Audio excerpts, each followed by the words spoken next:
औज़ु बिल्लाहि मिनश्शैतानिर्रजीम बिस्मिल्लाहिर्रहमानिर्रहीम।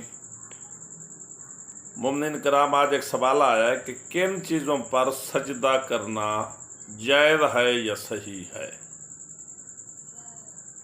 तो फ़िक़्ह जाफ़रिया में उलमाए कराम ने, मुज्तहिद इमाम ने एक असूल बताया है कि सजदा ज़मीन पर या हर वो चीज़ जो न खाई जाए और न ही उसे पहना जाए उस पर सजदा किया जा सकता है। मसलन खाक शिफा है, मिट्टी है, पत्थर है या घास है, इस पे सजदा करना जायज़ है।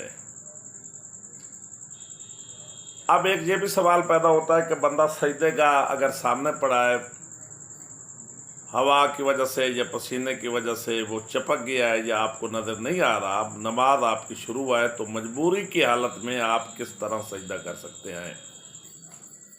तो उसमें आप अपने लिबास पर भी सजदा कर सकते हैं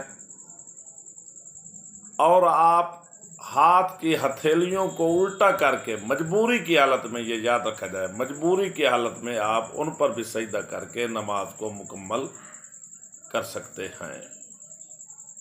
मोमिनीन से अपील है कि बंदा नाचीज़, बंदा के बच्चों और बंदा के वालिदैन को दुआ में याद रखें। वस्सलाम।